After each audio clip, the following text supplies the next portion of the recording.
Wow. So It's pretty much just, you know, it's not something we as Americans want to accept.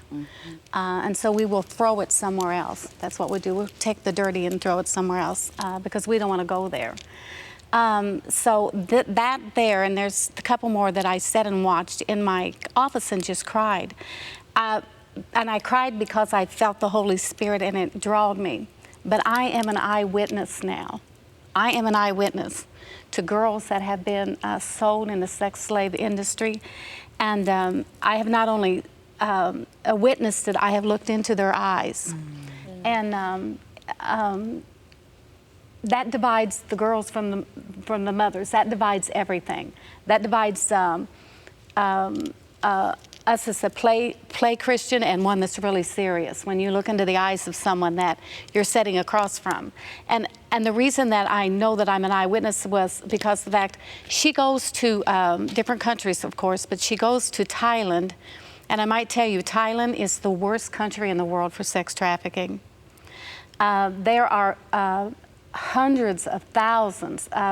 May explain this to you. There's 3 big places in Bangkok that is one of them is a 3 blocks, and on both sides is nothing but houses or businesses, and there's 40,000 young women in there that are sold. Wow. It is a rotating door. In another block area, and I think it's 2 blocks, there's 20,000, and then in 1 block area, there's around 10,000 prostitutes, male and female. We think prostitutes, and I'm calling them prostitutes because that's what they call them. But basically, it's not only girls, it's young boys. In Asia, there's a culture there that they don't have. Like when we go to get a job, we sign up, are you male or female? Over there, it's male, female, or lady boy. Are you a lady boy? And what that means is that in the custom that they have in Thailand, that a girl, they treasure a girl being born because she's going to take care of the parents when they become elderly. Around 40 years old over there, they're done with whatever career they had. There's so many young people coming up, and especially men, that are educating themselves on computer or whatever. So these girls are going to take care of their parents when they are over 40 years old because they've lost their jobs. The thing that happens is I don't have any girls. There's no girls that have been born in my family. Well, you're my last boy, and I'm going to turn you into a girl. They, from the beginning, they dress them like a girl. They want them to speak like a girl. And this boy or lady boy, he's going to go into however he can and make money for that family. And he is going to support the mom and dad for the rest of his life. Because when a boy is born, he's treasured. When a girl is born, she's going to supply for me. And that's the culture in Thailand. And so there's men or young boys, there's women, and then there's lady boys. Trafficking, the thing that got me the most, that just tore my soul up, is she goes to Thailand, and what she does is she goes over in safe houses. She has, like I said to begin with, safe houses all over the world, but she goes into them, and with these safe houses, they go into these brothels, and what they do is they take jewelry and they take makeup and they take things these girls don't have. And so she was telling this, that they're going to Thailand, that's what they do, and I'm thinking, I'm going to go see this for myself. And it's not cheap to go, you know, you save the money back and you go. So I was with a group of 62 women from 7 countries 2 years ago that went in there. And one thing on my bucket list has not been to buy a prostitute. I don't think any of you thought you wouldn't do that, but I did. I did. 4 ladies were with me from war. We walked into to give you an idea of what it looks like, it looked like a little warehouse. And there's men all out in the front of it. And I'm not talking about Oriental men. I'm talking about men from the United States, men from Australia, men from England, and you could tell by their dialect. They're there. And the spirit of it's just, because you know what you're going into, it's terrible.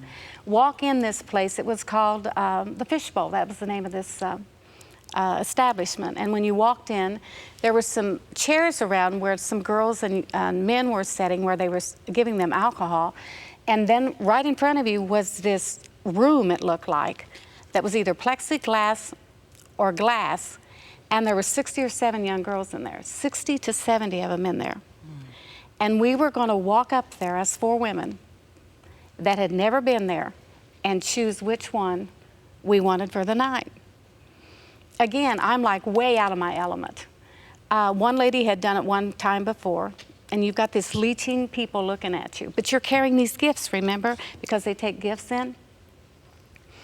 And so what happened was they rushed. They saw us coming with the gifts, so they knew we were a part of a safe house. Safe house brings treasures into us. And so we picked 4 of them out, and we took them up the stairs and walked in this room, because you buy the girl, then you buy the room. And now you said, I remember you saying that the brothel owners don't care what you do with them. They don't care that you're not using them for what the men are using them for. They just want the money. They want the money, yeah. And it was the girls who rushed to you? Yeah, to the plate. They're behind this wall. How old are these girls? Probably 10 to maybe 16 at tops. Wow. They're kids. They're just, and Asian people are small anyway, so it's hard to judge. But anyhow, we picked 4 and we went up to this room, and this was what was in the room. And again, I'm being blown away because of the spirits I feel, but not only that, by what in the heck is going on around me. In this large room, there was 3 beds and had maybe 4 feet in between them, so you can only imagine what's going on there. And there's a sectional, a huge sectional, and a karaoke machine. And I'm trying to figure this out. What has this got to do with what we're here for, this karaoke machine? Think about it. So the girls, only one could speak broken English, and they wanted their little bags, you know, they wanted their bags. And so we sat down on the sectional, and they tee-heed and acted like they were 5 or 6 years old, and then it dawned on me, emotionally and mentally, they are 5 and 6 years old. They're dressed, just imagine no clothes, just a little thing covering the breast area, and downstairs with spike heels, and they're sitting there opening their gifts, tee-heeing. And so we're all sitting like, what do we do now? We can't understand them, they can't understand us. So one of the ladies grabbed a hand of one of the girls and taught her by playing with their thumb wars. So we played thumb wars for 15 minutes with these young ladies. And another one of our people from war jumped up, went over to the karaoke machine, and she decided that we were going to line dance. Well, I've never line danced in my life, but she found a country and western singer from Nashville, and so she said, everybody up, we're going to line dance. And of course, they followed, and I did whatever they said. It was probably awkward, you know, everybody behind me. But anyhow, I did it, and we played. We played for 2 hours. We had bought them for 2 hours, and we played. A gentleman came in, and he slapped his hand so hard. And of course, I'd get your attention. He wanted money. Do you want them for longer? You know, do you want to keep them? They were on time. Yeah, time was out.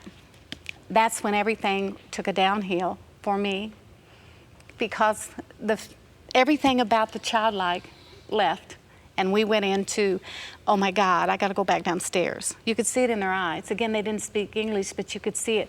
The laughing and giggling, the shoulders went down. And as we went down the stairs to take them back, they clung to you, literally clung to you. You walked them over to the glass room, and they went in, and you just stood there saying to yourself, I want to take them home with me. Why are you doing this for? And of course, I didn't question God, because sin is sin. But you said, oh God, these are your daughters. They have hearts, they have souls. There's a reason they were created. They have a destiny of some kind, and here they are in this mess. And their mothers have sold them into this, or their mothers have forced them into it. Whatever money you get from this goes to me. So that was my big, oh my Lord deal right there. And from that, seeing that, I will have to share with you that Rebecca McDonald was the name of this lady. And when I was over in Thailand to get a taste of what it really was, she would inform you what was going to happen. And after you came back, she debriefed you, and she let you talk, and she let you cry, and she wanted you to feel what those girls feel every day. And so that was the beginning of my journey as first with war, to tell everyone I know on the streets, in the grocery store, those that come to our bed and breakfast, they're going to know, do you realize that this is going on in our country?